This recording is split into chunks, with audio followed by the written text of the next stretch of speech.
Hey, bonjour à tous, c'est Atlas 510. J'ai le plaisir aujourd'hui de vous retrouver pour une nouvelle vidéo. Comme vous avez pu le voir à la miniature, je vous présente la nouvelle version de mon deck Dragon Armé des Ténèbres.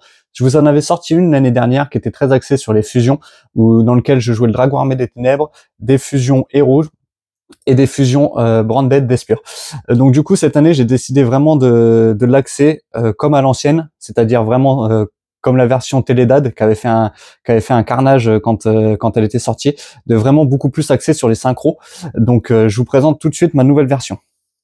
Donc comme vous avez pu le voir, donc bien sûr le monstre principal du deck, le Dragon Armé des Ténèbres, qu'on vient jouer en x3. Voilà, donc petit up de rareté. J'avais acheté, comme vous avez vu dans la dernière collection, non pas dernière collection, dans les ouvertures de commandes de cartes que j'avais fait, je l'avais acheté en ultra rare parce que franchement jouer cette carte-là en commune, ça me faisait un peu mal au cœur. Mais du coup, ouais, j'avais décidé d'investir. Je trouve qu'elle est vraiment très très belle. Ça reste vraiment un dragon, je pense, un des dragons les plus iconiques du jeu. Donc j'en joue 3, forcément, c'est la carte maîtresse du deck. J'ai pas besoin de rappeler son effet. N'hésitez pas à aller voir ma dernière vidéo, la dernière vidéo que j'avais sortie sur ce deck où je détaillais tous les effets. Donc derrière, je vais jouer 3 apprentis magiciens. Elle est niveau 6. Elle permet de s'invoquer en défaussant une carte. Donc très pratique pour remplir le board et en plus pour remplir vite notre cimetière. Derrière, petite version, je vais jouer plus que 2 Giltia. Lance des âmes. Donc cette carte-là, en fait, elle permet d'aller tuto un dragon de niveau 7 ténèbres. Donc c'est la carte pour aller chercher le dragon armé. Donc en gros, ce qui fait que j'en joue 5 en tout dans le deck. Donc là où on va avoir une petite variante, on va jouer 2 zombies épidémiques. Donc vraiment la base pour nos combos. Elle permet de réguler le cimetière. Et en plus, elle est synthoniseur. Juste une petite précision pour Giltia, c'est un guerrier et c'est un type lumière. Juste bien faire attention à ça. C'est le seul monstre qui n'est pas ténèbres qu'on joue dans le deck. Derrière, je vais jouer 3 harlequins psy. Donc pareil, celle-là vraiment très importante. Une fois qu'on a un autre terrain avec nos monstres de niveau 6, on va pouvoir s'en servir pour faire des synchro 8. Donc vraiment une carte très très importante. Derrière, je vais jouer bien sûr un greffeur des ténèbres, donc qui permet de s'invoquer spé depuis votre main en défaussant un monstre ténèbres de minimum niveau 5. Donc comme vous allez voir, on va jouer pas mal de monstres ténèbres de plus de niveau 4. Donc elle est vraiment parfaite dans le deck. Bien sûr, un petit chevalier Armageddon. J'en joue qu'un. Je pense que c'est la meilleure norme du deck. Je pourrais en jouer un deuxième étant donné qu'elle a été limitée à 2 à la dernière banlist. Mais pour l'instant, je trouve que un greffeur et un chevalier Armageddon, ça tombe très très bien. Derrière, on va jouer le petit package héros de la destinée. Donc, je vais jouer un denier. Et bien sûr, on va pas se priver de jouer 3 malveillants, héros de la destinée, étant donné qu'il a été délimité. Donc, c'est vraiment le moteur du deck. On l'envoie au cimetière. Après, on la banne. On invoque un malveillant. C'est vraiment très très fort. On peut le faire en plus, c'est pas une fois par tour. Donc, on peut en invoquer 2 le même tour. Vraiment très très fort, très pratique. Derrière, on va jouer une petite base danger, donc un petit Tsushinuko, un petit Jackalope, et derrière 2 dangers Chupacabra. Donc vraiment toujours pour le principe de défausser, d'invoquer spécialement pour pouvoir faire des Xyz. Derrière, je vais jouer 3 fusions de la destinée. Bien faire attention à utiliser cette carte en fin de tour, pas dès le début parce qu'elle nous lock en monstre héros ténèbres depuis l'extra deck, donc ça peut être problématique. Derrière, je vais jouer 3 invitations des ténèbres, étant donné qu'on joue que des monstres ténèbres, enfin presque que des monstres ténèbres, sauf Giltia, donc elle rentre comme un gant dans le deck. Derrière, bien sûr, 3 téléporteurs d'urgence, donc pour invoquer nos harlequins psychiques, et aussi pour une autre carte que je vais vous présenter juste après. Donc vraiment très très important pour pouvoir sortir nos synchros. Derrière, les one-off, un petit sacrifice inutile. C'est une carte qui est gratuite dans le deck. On peut envoyer un malveillant, on peut envoyer une autre carte si jamais on n'a que 2 monstres ténèbres au cimetière pour pouvoir invoquer notre fameux dragon. Et un renfort de l'armée pour pouvoir aller chercher le chevalier Armageddon ou Greffer. Derrière, on va passer aux cartes qui sont discutables. Moi, c'est des cartes que j'aime bien.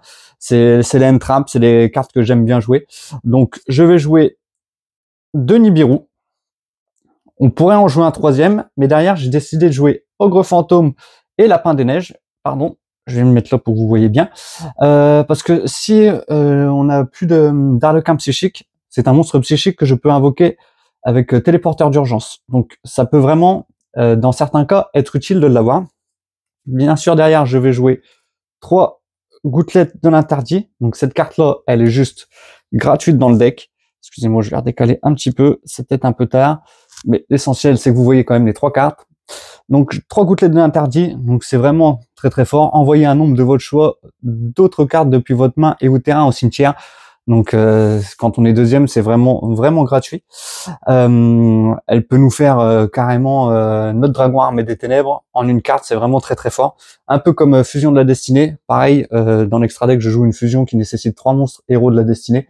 Donc ça peut vraiment être très très facile à sortir. Et derrière, je vais jouer 2 tourbillons jumeaux. Donc je joue à 42 cartes. Je trouve que cette decklist tourne plutôt vraiment bien. Donc honnêtement, si vous avez des choses à améliorer dans le main deck, n'hésitez pas à m'envoyer un petit commentaire et j'y répondrai avec grand plaisir. On va passer tout de suite à l'extra deck. Donc l'extra deck avec beaucoup de synchro.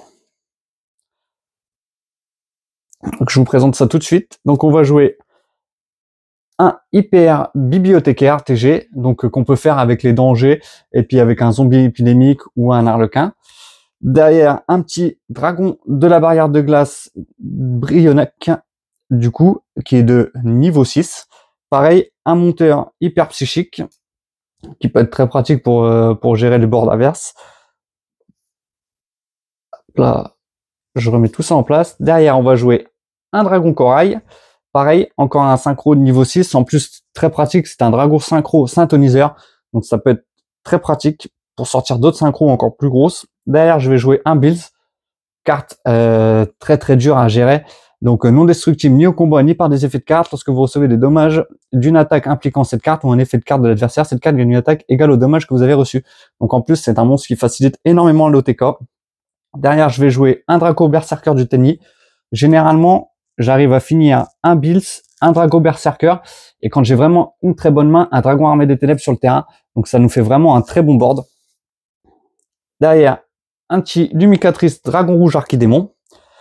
Et un Seigneur Structure Psy Omega, donc de niveau 8, histoire de gérer un peu les cartes dans la main de l'adversaire, et aussi de pouvoir recycler nos cartes bannies. Ça peut toujours être utile. Derrière, je vais jouer 2 Link, un Phénix Chevalier du Cauchemar, un Mouton de Croix, bien sûr, 2 cartes fusion, donc Dominance Héros de la Destinée, 3 monstres Héros de la Destinée.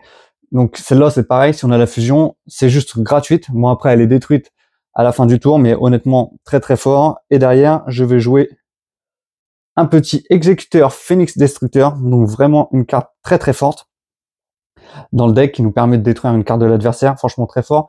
Un petit numéro 60 du Caresse, parce que comme vous l'avez vu, je joue quelques niveaux 4. Dans certaines situations, de pouvoir piocher, ça peut être utile. Je vais jouer un Riposter Bounzer. Donc, c'est la negate en X6 de niveau 6. Elle peut être très pratique à sortir. Comme vous avez vu, on joue pas mal de monstres de niveau 6. Que ce soit après avec nos synchros, avec un dragon corail, ou alors avec l'apprenti magicienne des illusions, ou encore un malveillant héros de la destinée. Elle peut vraiment sortir très très vite. Et quand on est go first, elle est vraiment très forte sur le terrain. Et derrière, pourquoi pas un petit dragon de métal flamboyant aux yeux rouges pour terminer notre adversaire, qu'on peut faire si jamais on arrive à invoquer 2 dragons armés des ténèbres. Donc voilà pour le deck Dragon armé des ténèbres. Donc n'hésitez pas à me dire ce que vous en pensez dans les commentaires. Moi, c'est une version que je trouve fun. En plus, elle est quand même assez forte en l'état actuel. Avec le retour des 3 malveillants, franchement, ça peut faire des gros boards. C'est vraiment une carte emblématique de Yu-Gi-Oh! Je travaille sur un deck, sur un dragon armé, pas un dragon armé, sur un dragon des ténèbres et de la lumière. Malheureusement, c'est une carte qui reste encore chère, elle n'a pas été rééditée. Donc j'essaye de la trouver.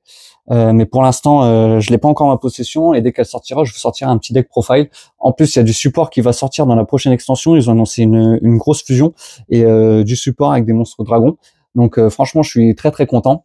Donc n'hésitez pas à me dire ce que vous avez pensé de la vidéo dans les commentaires, à vous abonner pour ne rien louper des prochaines vidéos. C'était Atlas 510, au plaisir de vous retrouver pour une prochaine vidéo. À bientôt.